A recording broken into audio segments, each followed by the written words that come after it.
तो शुरू करते हैं यूपी पीसीएस के सिलेबस से। तो याद रखें यूपी पीसीएस का सिलेबस सेम है जो यूपीएससी का यानी आईएएस और पीसीएस का सिलेबस बिल्कुल सेम है। एक पॉइंट एक शब्द का भी अंतर नहीं। तो पहली चीज तो ये हूबहू सिलेबस वही है जो यूपीएससी का। ठीक है, इसमें भी जो सबसे पहली चीज आप लोग को ध्यान में रखने वाली है वो यही है, this paper will include questions to test the candidate's attitude and approach to issue relating to integrity, probity in public life। तो जो पहला चीज आपको ध्यान में रखना है कि इस प्रश्न पत्र में आपसे ऐसे प्रश्न पूछे जाएंगे। आपसे यानी देखिए क्या लिखा जा रहा है, कैंडिडेट से यानी जो मेंस लिखने जा रहे हैं आप सब लोग, आपसे क्या पूछा जाएगा कि आप जो प्रश्न पूछे जाएंगे इससे परीक्षण होगा कि आप सत्यनिष्ठा को कितना जानते हैं, इंटीग्रिटी को कितना जानते हैं, इसके साथ साथ प्रोबिटी यानी ईमानदारी पर आप कितना विश्वास करते हैं। ठीक है ना। सार्वजनिक जीवन में, कहां पर, सार्वजनिक जीवन में।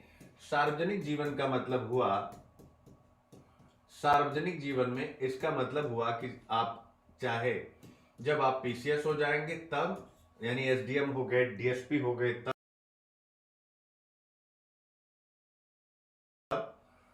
इसके साथ साथ और भी किसी पद पे हो गए, या आप डॉक्टर, इंजीनियर जो भी हैं, जो भी आगे व्यवसाय करेंगे, कमीशन तो ढेर सारे एग्जाम लेता है।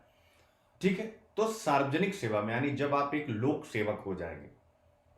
लोक सेवक कौन होते हैं? अकॉर्डिंग टू सुप्रीम कोर्ट का एक डिसीजन, लोक सेवक वो है जो सरकार की निधि से अपना वेतन प्राप्त करते हैं। तो वो सब लोक सेवक की कैटेगरी में आते हैं, उसमें प्रधानमंत्री भी शामिल हैं और उसमें एक जो प्यून होते हैं वह भी शामिल है।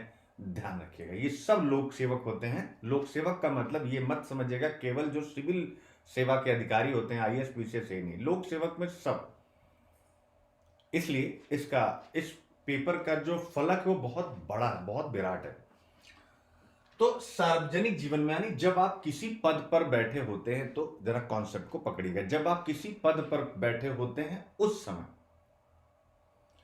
आपकी सत्यनिष्ठा और ईमानदारी कैसी है, इस विषय से संबंधित प्रश्न पूछे जाएंगे और आपको उसका आंसर लिखना है विद एग्जाम्पल। जैसे मैं एक छोटा सा प्रश्न आपके सामने रखता हूं जो यूपी पीसीएस में पूछा गया, मूल्य क्या है? पॉइंट को समझिएगा, ये 2018 का क्वेश्चन है।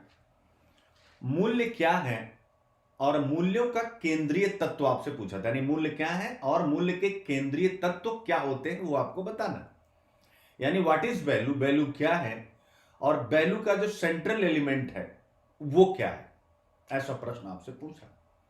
तो इस प्रश्न का मतलब अब आपसे ऐसे आंसर की उम्मीद की जाएगी कि यानी सबसे पहले आप वैल्यू को डिफाइन करें, फिर आप बताएं इसका सेंट्रल एलिमेंट क्या है। तो सेंट्रल एलिमेंट यानी केंद्रीय तत्व जब आप बताएंगे तो आपको यह ध्यान में रखना पड़ेगा लिखते समय कि आप कुछ भी मत लिखिए, आप ऐसा लिखिए कि आपकी इंटीग्रिटी और प्रोबिटी जो है वह एग्जामिनर के सामने जाए। क्यों? क्योंकि जो कॉपी चेक करने वाला उसको जो कॉपी मिले, जो उसको एक फॉर्मेट मिलेगा आंसर चेक करने का, यानी जो एग्जाम देने के बाद जो परीक्षक होते हैं उनको भी कमीशन की तरफ से एक फॉर्मेट मिलता। तो जो फॉर्मेट मिलेगा उस फॉर्मेट में ये रहेगा कि आपको किन किन पॉइंट्स पर नंबर देना है, आप सबको पता होगा। यही पैटर्न होता है चाहे आईएएस का हो चाहे पीसीएस का। तो उस आंसर फॉर्मेट में जिसके आधार पर आपकी कॉपी चेक की जाएगी, ये सारी चीजें वहां दी रहेंगी कि अगर ये सारे एलिमेंट आ रहे हैं तो आप इनको इतना नंबर मिलेगा, ये आ रहा है, केवल एक आ रहा है तो इतना नंबर मिलेगा। इसी प्रकार से मार्क्स मिलता है। तो ऐसे में आपके उस प्रश्न में कि मूल्य क्या है और इसके केंद्रीय तत्व क्या है, जब आप लिखेंगे तो केंद्रीय तत्व में क्या लिखेंगे? यही तो लिखेंगे, मूल्यों में सत्यनिष्ठा, ईमानदारी, ये सब क्या है? ये सब मूल्यों के केंद्रीय तत्व हैं। इन्हीं के आधार पर आपको अपना सार्वजनिक जीवन संचालित करना होता है। एक छोटे से उदाहरण के द्वारा बता रहा हूं, और फिर आपको एग्जाम्पल उदाहरण के द्वारा पुष्ट करना होता है, एग्जाम्पल के द्वारा। और यहां उदाहरण दो प्रकार से दिए जाएंगे। पहला उदाहरण जो आपको, चूंकि देखिए इतने ढेर सारे प्रश्न आते हैं, लगभग कुल मिला के 15-16 प्रश्न हो जाते हैं पूरा मिला करके। अब ऐसी परिस्थिति में अगर सब पे एग्जाम्पल हम ढूंढें तो कभी कभी होता है कि एग्जाम्पल मिल नहीं रहे। तो ऐसे में एक उदाहरण वो होगा जो जिसको हम काल्पनिक उदाहरण बोलेंगे। क्या बोलेंगे? काल्पनिक उदाहरण, यानी हम कल्पना करेंगे, एज्यूम कर लेंगे। और ये भी सिखाऊंगा कि हम जो उदाहरण को सोचते हैं वो कैसे सोचते हैं, वो भी आपके एक तरीका है, अभी सिखाऊंगा काल्पनिक एग्जाम्पल का। और दूसरा क्या है, यानी हम रियल एग्जाम्पल लेकर के आएंगे, वास्तविक, जो प्राचीन काल से मिल जाएगा, मध्यकाल से मिल जाएगा, आधुनिक काल से मिल जाएगा, आज के टाइम पर मिल जाएगा, समाज से, राजनीति से, प्रशासन से, ठीक है, आर्थिक तंत्र से, अंतरराष्ट्रीय व्यवस्था से। तो हम साइंस एंड टेक से, वहां से हम लेकर के ढेर सारे एग्जाम्पल आएंगे। आप लोग को याद होगा कि इसी ग्रुप में, जिस ग्रुप में आप लोग मुझसे जुड़ते हैं, टेलीग्राम ग्रुप में, वहां पर यूपीपीसीएस की एक बुकलेट डाली गई है विद एग्जाम्पल, ठीक है। तो उसी प्रकार के एग्जाम्पल्स हम यहां पर लगाएंगे, बट उससे सब अलग रहेगा। तो पहली चीज एक बार बताएं, समझ में आ गई आप लोगों को? सारे बच्चे बचाए जो यूपीपीसीएस की तैयारी विशेष रूप से कर रहे हैं, यह कॉन्सेप्ट समझ में आया कि इस प्रश्न पत्र में पूछे गए प्रश्नों को अप्रोच कैसे कर रही है। तो यानी कैसे करनी है कि जो भी प्रश्न पूछा जाए, मूल्य क्या है उसको बताते हुए फिर विद एग्जाम्पल आपको अपनी बात को आगे बढ़ाना है। और एग्जाम्पल इस प्रकार से हो कि आपकी इंटीग्रिटी और आपकी प्रोबिटी, सत्यनिष्ठा और ईमानदारी की संपरीक्षा हो सके, ठीक है। और उसके साथ साथ एक बेहतरीन उदाहरण भी इंटीग्रिटी का, प्रोबिटी का आपके पास होना चाहिए, क्योंकि उदाहरण के लिए फॉर एग्जाम्पल आपको लिखना पड़ेगा। ध्यान रखिएगा, फॉर एग्जाम्पल आपको लिखना पड़ेगा। तो ये हो गया पहली चीज।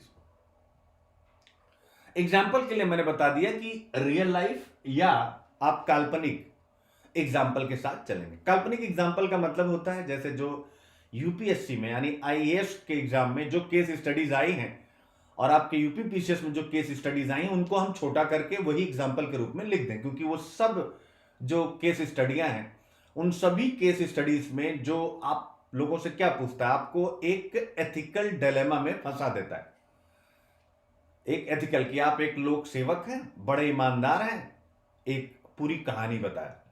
फिर दूसरी तरफ कह दिया गया कि अब आपके हाथों एक प्रोजेक्ट आगे बढ़ना है, और फिर कह दिया कि आपके मंत्री जी या आपके वरिष्ठ अधिकारी का आपका दबाव है कि इस प्रोजेक्ट को समय पर पूरा किया जाए, लेकिन आपको पता है कि इस प्रोजेक्ट में XYZ कमियां हैं, अगर इसे पूरा किया गया दीर्घकालिक रूप से बड़ा नुकसान हो सकता है। बट आपका वरिष्ठ अधिकारी कह रहा है कि आपको इस प्रोजेक्ट को, मान लीजिए उस प्रोजेक्ट का नाम हम रख दें कोई पुल, कोई ओवरब्रिज, आपको समय के भीतर ही करना है। क्यों? क्योंकि मंत्री महोदय का इलेक्शन आने वाला है और वह इसका उद्घाटन करेंगे इलेक्शन से ठीक पहले।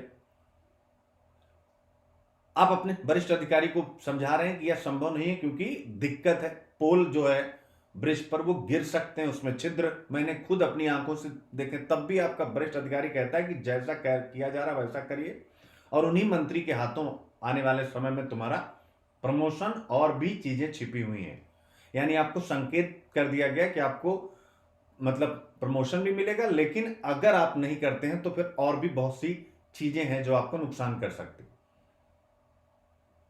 अब ऐसी परिस्थिति में आप क्या करेंगे? तो ये क्या हो गया, इसको बोलते हैं नैतिक दुविधा, कि एक तरफ आपका करियर है और एक तरफ आपका कर्तव्य है, दोनों के मध्य कैसे संतुलन बनाएं। तो यही होता है, यानी इसी प्रकार के एग्जाम्पल आपको यहां पर लेकर के आने, और ढेर सारे एग्जाम्पल ये काल्पनिक। और रियल तो बोलने की जरूरत ही नहीं। जैसे सत्यनिष्ठा ईमानदारी पर आप लिख रहे हैं, तो सत्यनिष्ठा किसी का भी एग्जाम्पल, जैसे यूपीएससी के प्रश्न पत्र में ही पूछा गया था। एक वॉरेन बफेट, आप सबको पता है, विश्व के सबसे अमीर उद्यमियों में से एक वॉरेन बफेट, अमेरिका के, उनका स्टेटमेंट है कि किसी भी संगठन में नियुक्ति करते समय, यानी किसी भी ऑर्गेनाइजेशन में नियुक्ति करते समय, किसी को अपॉइंट करते समय प्रायः 3 क्वालिटीज, 3 गुणों को देखा जाता है, जिसमें से पहला गुण होता है इंटीग्रिटी यानी सत्यनिष्ठा, दूसरा होता है बुद्धिमत्ता यानी विजडम, और तीसरा होता है एनर्जी यानी ऊर्जा। फिर फुल स्टॉप। फिर वो लिखते हैं कि यदि इनमें से पहला ना हो, यदि इनमें से पहला ना हो, यानी यदि सत्यनिष्ठा ना हो, तो अन्य दो, यानी जो बुद्धिमत्ता है और जो ऊर्जा है, यानी जो अगर इंटीग्रिटी, ये वाला, ये जो आपके सिलेबस में है, अगर ये इंटीग्रिटी ना हो तो अन्य दो, बुद्धिमत्ता, विजडम, एनर्जी, ऊर्जा, संगठन को विनाश की तरफ लेकर के जाएंगे। तो संगठन को विनाश की तरफ, इसी को बोलते हैं इंटीग्रिटी। यही आपको उठा करके लिखना है।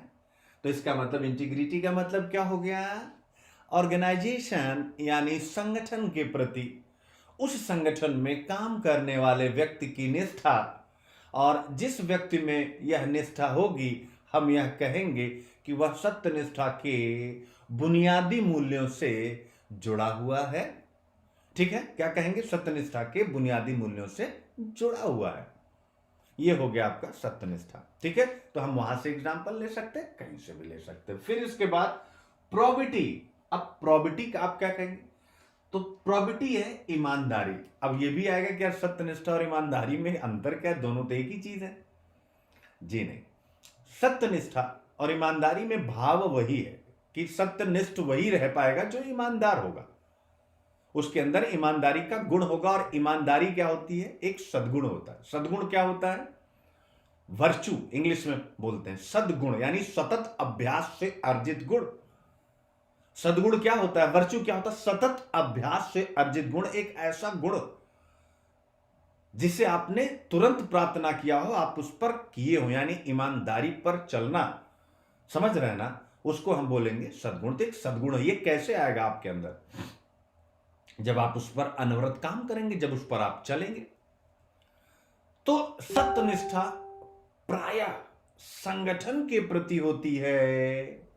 जैसे आप एसडीएम बन गए तो एसडीएम एसोसिएशन, जो भी आपका होता हो, प्रशासनिक एसोसिएशन, ठीक है, जिस डिपार्टमेंट में आपने ज्वाइन किया, उसके प्रति आपके कर्तव्य। हर एक संगठन का अपना एक क्या होता है? कोड ऑफ कंडक्ट होता है ना, आचार संहिता होती है कि नहीं?